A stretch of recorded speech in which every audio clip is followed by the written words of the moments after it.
Obchodní společnost RAF Armatury s.r.o. vznikla v roce 1994 v Olomouci jako dceřiná firma předního italského výrobce vodovodních baterií RAF Rubinetterie S.p.A. Z jeho know-how a designu vychází jednotlivé produktové řady a doplňky, které dávají celému sortimentu specifický výraz. Vše je založeno na dlouholeté tradici a smyslu pro kvalitu. Zázemí pro výrobu vodovodních baterií existuje již od roku 1933 a obsahuje designové studio, vývoj technologií, laboratoře, produkci a logistiku. Společnost RAF nabízí svým zákazníkům komplexní sortiment vodovodních baterií a doplňků určených pro koupelny, kuchyně a různé průmyslové objekty. Zkrátka všude tam, kde se pracuje s vodou.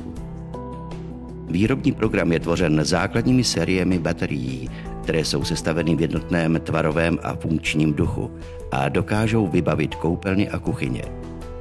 Tvarovou rozmanitost doplňuje povrchová úprava, kde mimo klasických úprav v chromu nabízíme povrch saténový, měděný, bronzový a ve speciálních variacích niklový či zlatý.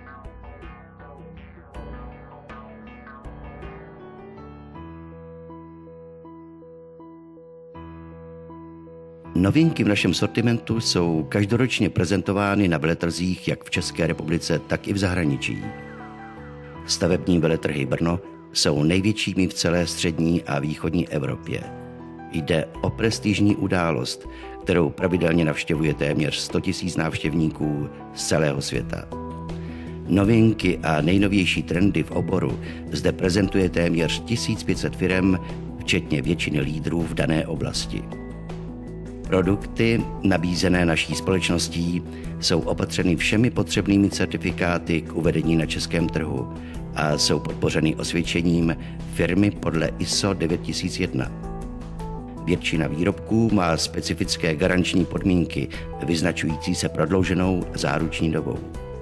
Snažíme se, aby naše znalosti a zkušenosti s vodou byly předávány efektivně těm, kteří naše armatury instalují, a proto jsme zřídili informační technickou linku a síť servisních středisek.